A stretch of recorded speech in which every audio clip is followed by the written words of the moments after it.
अस्सलाम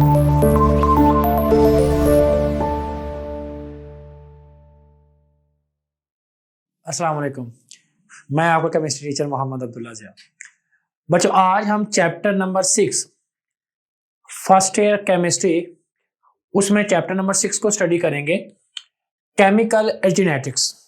chemical genetics में हम बेसिकली एनर्जीज के चेंजेस को देखते हैं, जो कि बेसिकली हीट की फॉर्म में चेंज है, चाहे वो एंडोथर्मिक है चाहे एक्सोथर्मिक है, जो कि आप लोगों ने ऑलरेडी स्टडी किया हुआ है। डिफरेंट तरह के रिएक्शंस हैं हमारे इन्वायरमेंट्स में, और डिफरेंट तरह की केमिकल रिएक्शंस टेक प्लेस हो रहे होते हैं। जैसे इंथाल्पी ऑफ रिएक्शन है, इंथाल्पी ऑफ न्यूट्रलाइजेशन है, उसके अलावा कंबस्टन भी हो रहा है हमारे पास, और इसके अलावा रिएक्शन के साथ साथ एटमाइजेशन हो रही है, आयोनाइजेशन हो रही है। तो काफ़ी सारे हमारे पास रिएक्शन टेक प्लेस हो रहे होते हैं इन्वायरमेंट में। उनकी हीट क्या कहलाती है और वो कैसे मालूम की जा सकती है, उनके कौन से पैरामीटर हैं और वो क्या तरीका है, इस पूरे चैप्टर में हम डिस्कस करेंगे। सबसे पहले तो वो ये कहता है कि केमिकल जेनेटिक्स में जो एनर्जी बेसिकली या हीट जो चेंज होती है, वो एवरी सिस्टम जो है ना, वो एनर्जी या तो वो हीट अब्जॉर्ब करता है या रिलीज करता है। तो उसका जो बेस्ड है वो लॉ है, फर्स्ट लॉ ऑफ थर्मोडायनामिक्स, क्या कि एनर्जी नाइदर क्रिएट और डिस्ट्रॉय, ना तो एनर्जी पैदा होती है ना ही डिस्ट्रॉय होती है, बट इट चेंज, तो ये चेंज हो जाती है one form to another. अब वो किस में चेंज होती है? जो हीट चेंज होती है हम इसे कह सकते हैं डेल ई। तो E2 माइनस E1 जो एनर्जी चेंज होती है, या तो वो हीट की फॉर्म में या वर्क डन। तो अब कैसे चेंज होती है उसको हम डिटेल से देखते हैं। सबसे पहले हमारे पास है इंथाल्पी। अब एक चीज समझ लें कि इंथाल्पी को हीट कहते हैं। क्या कहते हैं? Heat.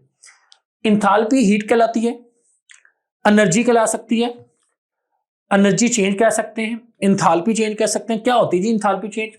The sum of all possible potential and kinetic energy of the system is called enthalpy change and its heat content and enthalpy. इसको डिनोट करते हैं H सिंबल से। इंथाल्पी को H सिंबल से डिनोट करते हैं। अब एक सिस्टम है ना, उसमें दो तरह की एनर्जी है, एक पोटेंशियल एनर्जी है, एक काइनेटिक एनर्जी है। जो उस सिस्टम में मोशन की वजह से एनर्जी है, उसमें मॉलिक्यूल जो अपनी मूवमेंट करते हैं उनके अंदर, लाइक ट्रांसलेशनल मोशन है, रोटेशनल मोशन है, वाइब्रेशनल मोशन है, तो अब वो काइनेटिक एनर्जी की जो है सिस्टम में आती है। लेकिन जब वो मॉलिक्यूल जो है वो अपने से जो एनर्जी है उसको अब्जॉर्ब करता है या रिलीज करता है, उसमें हम पोटेंशियल एनर्जी को स्टडी करते हैं, जिसको हम कहते हैं वर्क डन। आपको मैं आसान लफ्जों में बता देता हूं कि एक सिस्टम है, उसके अंदर जो एनर्जी चेंज होती है वो दो तरीके से होती है, काइनेटिक या पोटेंशियल में। कोई भी केमिकल है, तो अब वो जो एनर्जी चेंज होती है, या तो वो एनर्जी चेंज होती है अब्जॉर्ब की फॉर्म में या रिलीज की फॉर्म में, या वो जज़ब करे या खारिज, उसमें जो भी चेंजिंग आती है उसे कहते हैं इंथाल्पी चेंज, इसे डिनोट करते हैं ऐसे। अब मिसाल के तौर पे हमें यह चीज पता कि इंथाल्पी हमेशा रिएक्टेंट की इक्वल होती है इंथाल्पी ऑफ प्रोडक्ट। लेकिन अगर मैं आपको ये कहूं कि इसको फाइंड कैसे करते हैं, तो डेल्टा H हम फाइंड करते हैं इंथाल्पी। सबसे पहले हमारे पास इंथाल्पी होनी चाहिए किसकी? ऑफ प्रोडक्ट, और उसमें से हम माइनस करते हैं enthalpy of reactant, enthalpy of reactant. अच्छा, अब वो कहते हैं वो कैसे? मिसाल के तौर पे एक रिएक्शन है, उसके रिएक्टेंट की जो एनर्जी है, रिएक्टेंट की जो एनर्जी है वो 20 है, जबकि प्रोडक्ट की एनर्जी जो है वो दोनों इक्वल तो होते हैं, लेकिन हम जब उसका देखते हैं कि रिएक्शन जब स्टार्ट हुआ है उस वक्त उसकी जो एनर्जी है वो कितनी है? 50। कितनी है? 50 किलो जूल पर मोल। लेकिन जब वो रिएक्शन कंप्लीट होता है, प्रोडक्ट की तरफ जाता है, तो उसकी एनर्जी हो जाती है 45। 50 से कम होके क्या हुई है? 45। इट्स मीन डैट उसने एनर्जी अपने अंदर से रिलीज की है, कम कर दी है, यानी उसके अंदर जो एनर्जी थी वो कहीं यूज्ड हो चुकी है, तो अब उसकी एनर्जी इस वक्त सिस्टम की कम है, डेट इज मीन कि इसका मतलब यह है कि उस सिस्टम को हम ये कहते हैं एक्सोथर्मिक।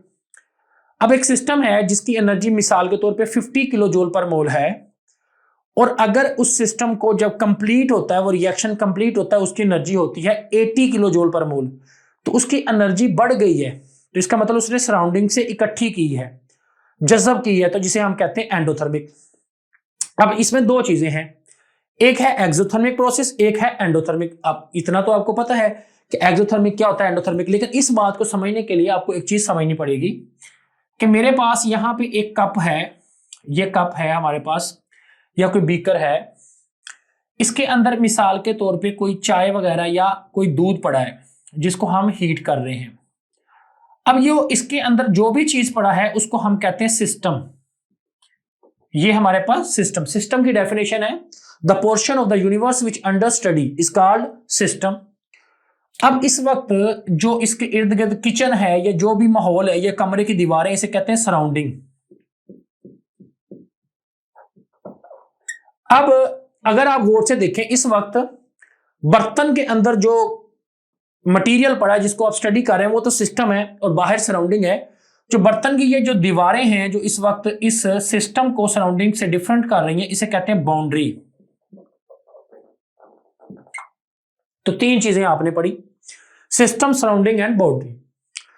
अब एग्जांपल के तौर पे यहां पे चाय है, तो चाय हमारी क्या है, सिस्टम। उसको हम बाहर से गर्म करते हैं तो फिर वो रिएक्शन कंप्लीट होता है, यानी दूध पत्ती के साथ मिलके चाय बनती है।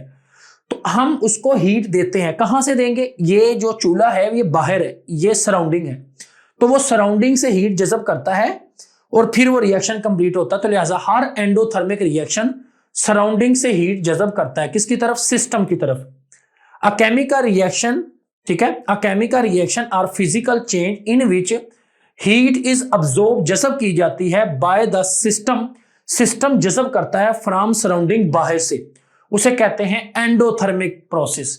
और ये पॉजिटिव साइन है, यानी एनर्जी गेन करना, ये पॉजिटिव साइन है। मिसाल के तौर पे ये देखें NH4Cl है, इसकी ब्रेकडाउन है, तो ब्रेकडाउन करने के लिए एनर्जी रिक्वायर्ड है, दैट इज एंडोथर्मिक।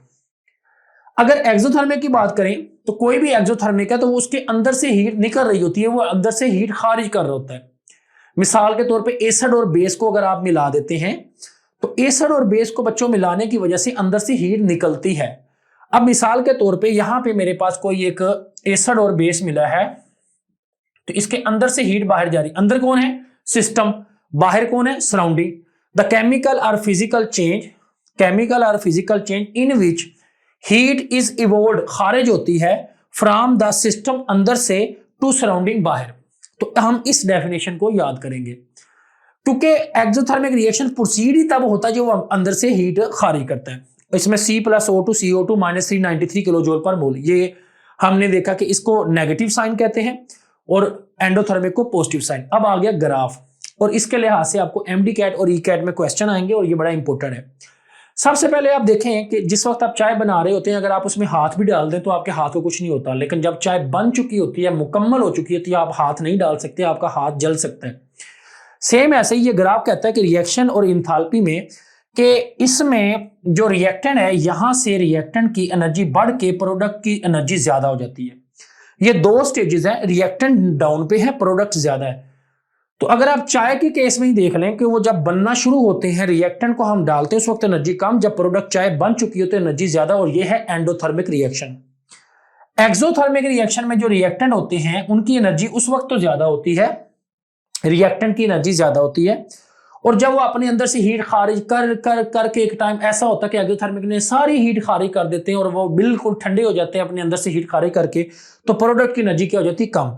तो आप इस सिंबल को जो बुक में लिखा हुआ है आइडेंटिफाई कर लिया होगा कि इंथाल्पी रिएक्टेंट की ज्यादा होती है, इंथाल्पी ऑफ प्रोडक्ट में यह है एक्सोथर्मिक, और अगर इंथाल्पी ऑफ प्रोडक्ट ज्यादा हो रिएक्टेंट से, और ये होता है एंडोथर्मिक। यहां पे हमारा आज का ये लेक्चर कंप्लीट हो गया, जिसमें हमने ये तीन चीजों को डिस्कस किया। दुआ में याद रखिएगा। अल्लाह हाफिज।